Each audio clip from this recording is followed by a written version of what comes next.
আসসালামু আলাইকুম রহমতুল্লাহি ওবরকাত।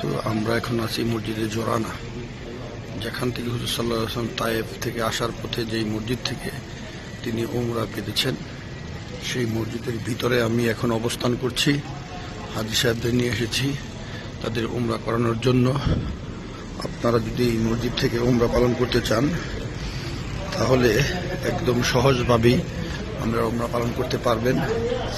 এই মসজিদে উমরা করতে বলে এটা যেহেতু আল্লাহ রাসূল সাল্লাল্লাহু আলাইহি সাল্লাম এই মসজিদ থেকে উমরা বেঁধেছেন, তাই বলবো আয়েশা মসজিদে না গিয়ে আপনারা যদি এই মসজিদে উমরা বাঁধেন তাহলে আমি মনে করি আপনাদের উমরাটা সঠিক হিসাবে চিহ্নিত হবে। কারণ যেহেতু এই মসজিদ থেকে আল্লাহ রাসূল সাল্লাল্লাহু আলাইহি সাল্লাম উমরা বেঁধেছেন, এটার দলিল আছে।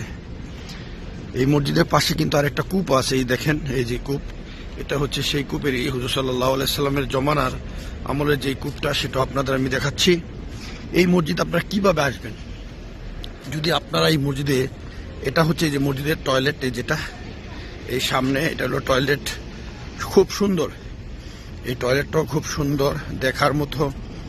আপনারা যদি কেউ আসেন তাহলে দেখবেন অন্য সব হাম্মামগুলো তো পরিষ্কার না, মহিলা এবং পুরুষ দুইটাই। আসসালামু আলাইকুম রহমতুল্লাহি ওবরকাত। আমরা মসজিদে জারানার একদম নিকটবর্তী স্থানে, যেখান থেকে আল্লাহ রাসূল সাল্লাল্লাহু আলাইহি সাল্লাম সাহাবা একরামদের নিয়ে মদিনা থেকে আসার পথে যেই মসজিদ থেকে এহরাম বেঁধেছিলেন, আল্লাহ রাসূল সাল্লাল্লাহু আলাইহি সাল্লাম বলেছিলেন যে জারানার বাসীরা যেহেতু মিকাতের ভিতরে এবং হুদুদে হারামের বাহিরে, এই জারানাবাসীরা কোথা থেকে এহরাম বাঁধবে? আল্লাহ রাসূল সাল্লাল্লাহু আলাইহি সাল্লাম তাদেরকে একটি নির্দিষ্ট ঠিকানা দিয়েছেন, নির্দিষ্ট জায়গায় স্থান করে দিয়েছেন। এটা হলো সেই মসজিদ। এই স্থান থেকেই যেহেতু আল্লাহ রাসূল নিজেও এহরাম বেঁধেছেন, আর জারানাবাসীর জন্য এটা স্থান বেঁধে দিয়েছেন এই স্থান থেকে, কারণ যেহেতু এটা হুদুদে হারামের বাইরে কিন্তু মিকাতের হচ্ছে ভিতরে। এই স্থানতে উমরা বাঁধলে অবশ্যই আপনার উমরা পরিপূর্ণ হবে। এটা সেই জায়গা, সেই স্থান যেটা আল্লাহ রাসূল নির্দিষ্ট করে দিয়েছেন। এবং এই জায়গায় আসতে হলে আপনি কিভাবে আসবেন? যদি আপনারা কেউ ফিরে আসতে চান, যদি আপনারা ওই দেখেন, এই যে হারামের বাস আছে, যেটা গাজ্জা থেকে 10 নম্বর যে বাসগুলো গাজ্জা থেকে ফ্রি, গাজ্জা থেকে একদম ফ্রি যে বাসগুলো সৌদি গভর্নমেন্ট দিয়েছে, এই দেখেন, এই বাস দিয়ে আপনারা ইচ্ছা করলে গাজ্জা থেকে এই বাস দিয়ে আপনারা আসতে পারেন। এছাড়াও আপনারা যদি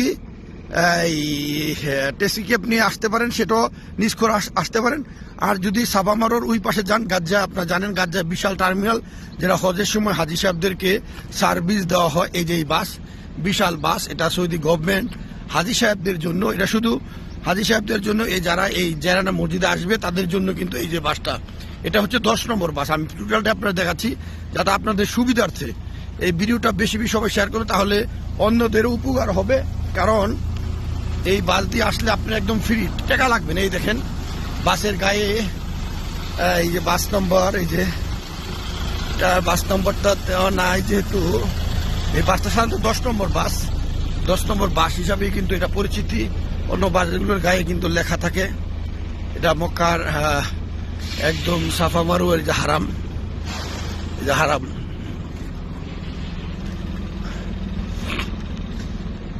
টোটাল বাসটাই আপনারা দেখালাম। এই বাস দিয়ে কিন্তু আপনারা যদি আসেন, এই যে বাস, ওই যে চারিদিকে কিন্তু বাস, এই বাসগুলোই কিন্তু ফ্রি, একদম ফ্রি, আপনার 1 টাকা লাগবে না এই বাসে যদি আপনারা আসেন। আর যদি কেউ না আমরা বাসে আসবো না, এটা তো সব জায়গায় হারামের জানেন, আমরা চাইতে এক সাইডে তার এক সাইডে যেতে হলে কিন্তু অনেক কষ্ট। কারণ যারা হারামের উইসে গাজ্জা এলাকায় থাকে তাদের জন্য এটাকে সহজ, একদম যেহেতু পাশাপাশি গাজ্জা এলাকার পাশেই এই বাস টার্মিনাল, তাদের জন্য সহজ। কিন্তু যারা মেসফালা, তাইসির, জারুয়াল ওই সাইডে থাকে তাদের জন্য কিন্তু আবার এটা একটা ব্যাকওয়ার্ড প্লেস, কারণ ওই সাইডে আরেক সাইডে যাওয়াটা খুব কষ্টের ব্যাপার। এই জন্য যারা ওই সাইডে থাকেন অবশ্যই তাদের জন্য এটা সুবিধা। আর যারা মনে করেন না বাসে আসবো না, আমরা নিজে ইনফ্রাদি ভাবে আসবো, তাহলে এই ধরনের ট্যাক্সি ক্যাব আছে লোক অনুযায়ী, এটা করলাম লোক অনুযায়ী, যারা 5 জন 7 জন 10 জন বড় মাইক্রো নিতে পারেন। আর যারা মনে করেন যে এই গাড়ি যারা 4 জন 5 জন তারা ট্যাক্সি ক্যাব নিতে পারেন, এভাবে এই যে আমরা যেমন এই গাড়িটা নিয়ে এসেছি, যেমন এই যে আমরা নিয়ে এসেছি এই গাড়িটা, এটা আমরা নিয়ে এসেছি। এটা হলো, আর যারা ফিরে আসবেন ওই যে আপনাদের বলছি 10 নম্বর বাস, এটা হলো হারামের হলো গাজ্জা এলাকায়, ওখান থেকে আসতে হবে। কিন্তু হারামের চতুর্থ পাশে কিন্তু এক না, আপনারা জানেন চতুর্থ পাশে আসা কিন্তু টাফ ব্যাপার, এক সাইডে তার সাইডে যাওয়া গেল টাফ ব্যাপার। যাদের যে এলাকায় ওই এলাকাতে সহজ, যেহেতু গাজ্জা এলাকায় ফ্রি বাস, গাজ্জা এলাকার জন্য সহজ। কিন্তু মেসপালা, তারপরে হচ্ছে তাইসির, জারুয়াল, ওই সাইডের জন্য কিন্তু আবার এটা কঠিন। যারা ওই সাইড থাকে তারা নিজে ইনফরাদিভাবে আসবেন, তাহলে সহজ হবে। এই যে জারানা মসজিদের টোটাল দৃশ্যটাই কিন্তু আমি আপনাদের দেখাতে যাচ্ছি।